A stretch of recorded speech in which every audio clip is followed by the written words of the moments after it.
Hello Tacticians, it's Nox here playing Warhammer 40k Tacticus, and later this week we have another PvP tournament coming through. Now, I personally love these, I know not everyone does, but in order to help everyone I've come up with, I don't like to call it a tiering list, but I guess that's what it is, of tunes that you should be thinking about putting together in these tournaments to give yourself a wide breadth of choices to be able to put together your tactics to be able to take down your enemies. So let's have a look where I start.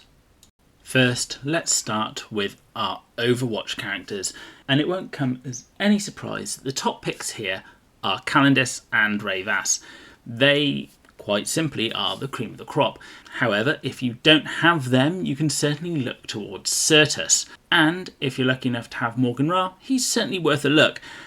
Now, I've put Azrael in the OK section. If you like your Overwatch characters, he probably goes in between good and amazing because he will buff those characters. However, I'm not sure how well he will do in the live PvP tournaments. I have tried him at the Uncommon and he is okay. And this time, I am intending to take him in again because I've managed to get him to Silver 1. So I will be using him at the rare level this week, just to see how well he can do there. Moving on to AoE. If you have Calgar or Thaddeus, gear them up. These two are absolutely amazing at taking down groups of enemies. If your opponent is silly enough to bunch up, send one of these two characters in. Well, to be honest, Thaddeus doesn't even need to be sent in. He can do it from halfway across the board and do their AoE and watch the enemy just disappear. The other benefit of Thaddeus is, of course, he has suppression, which means those annoying Overwatch characters we just talked about, if they get hit, are all of a sudden just standing there looking a bit stupid. I haven't used Morven Val, but I have seen her, and I treat her with great respect because of her AoE. You really don't want her to be launching those cluster bombs, or whatever they may be, against you. And Vindicta. Don't underestimate this girl. She can fire twice. You really do not want to be on the receiving end of that. And in the draft format, you could argue that she goes up to amazing, because I have seen it on occasions where the enemy does clump together, Vindicta runs in and roasts them all. Moving on to the stealth characters, these are an alternative way to take care of the Overwatch characters, which a lot of people do enjoy using. Jane Zar is obviously the main pick here. With a movement of 4, she can literally run across the board and dish out some damage. If you don't have her, Sybil is certainly one to think about. Anyone next to her will get the infiltration trait for that turn, and as an added bonus will actually take less damage in the opponent's next turn too. And not only that, Sybil's active is actually very good. Her active can actually kill Ravas, as long as there's no drones next to him, in one shot. Maybe I got lucky that once, but I think I might be trying her again soon. If you don't have either of these two, Tajark is actually not that terrible a character to use. He does have stealth, which means again he can run up to those Overwatch characters. The other thing that Tajark can do is, of course, use his grapple hook to pull someone out of position, or at least reposition himself. But the one thing you do have to worry about with Tajark in PvP is the armour that you're going against is probably going to leave you doing not much damage, unless of course you're up against someone in lighter armour, such as a Psyker. Then we have the summoning. And what a crowd there is here. To be honest with you, all of these characters are good. I just didn't want to put them all in the amazing and good section, so I tiered them. And the queen of them all is Celestine. The amount of times she has ruined my PvP game is uncountable. When I see her, I kind of hope that they end up putting her somewhere a bit stupid so I can surround her and kill her in one shot without her summoning her cherubs to take the damage for her. One day, Celestine, your time will come. Then, of course, shows Syl. Now, not only does he summon, the shots he fires are a massive hit. If you want someone to take care of armoured characters from halfway across the battlefield, show Syl is your man. However, as with many other characters that do high amount of damage, he doesn't like being hit that much and will fall over to a stiff breeze. Now, Archimatos is your go-to with his bloodletters. everyone will have him, and those bloodletters certainly do work.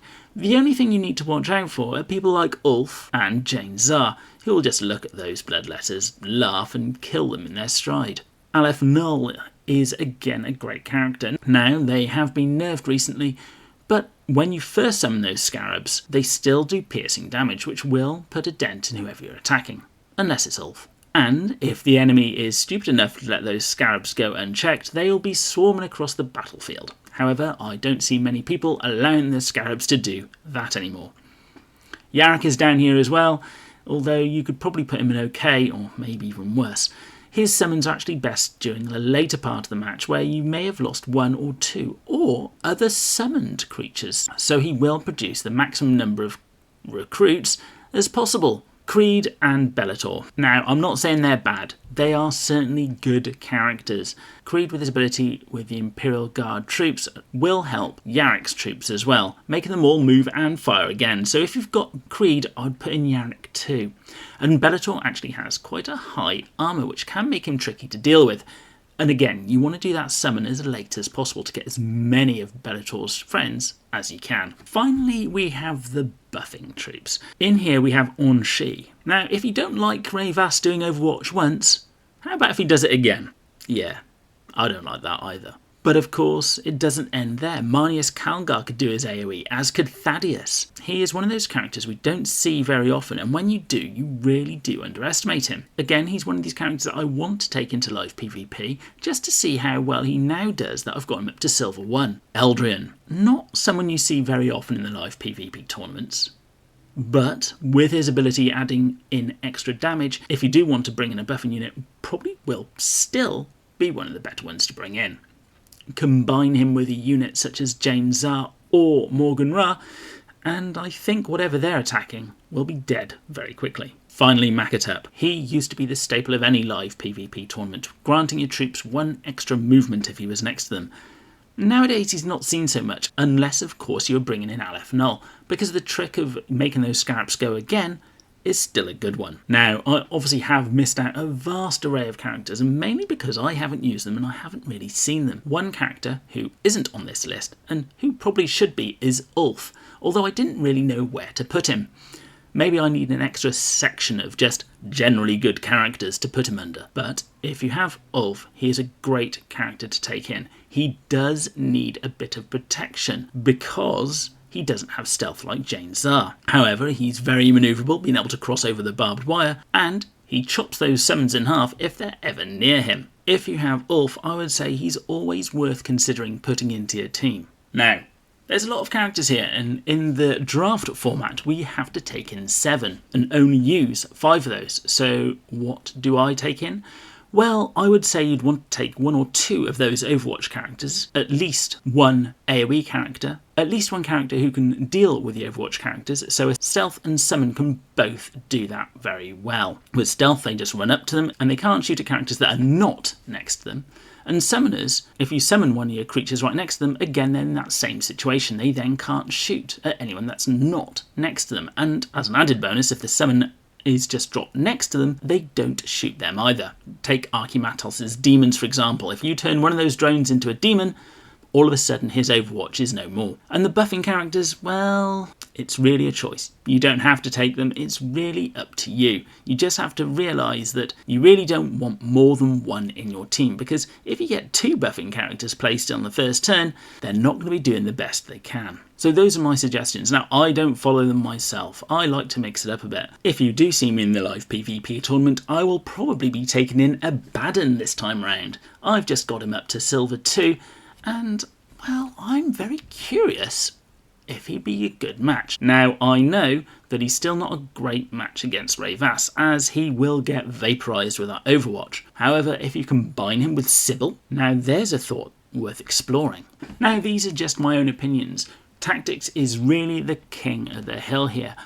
I have played in these tournaments and the opposition has got all the buffs and I still managed to win. You have to think about positioning. You have to think about what they're going to be doing next. And sometimes luck just ain't on your side. So let me know, what teams are you going to be bringing into this live PvP tournament? I'm going to assume that it is the draft format and we will need to take in 7. So let me know in the comments below, and don't forget to like and subscribe, and I'll be seeing you on the battlefield.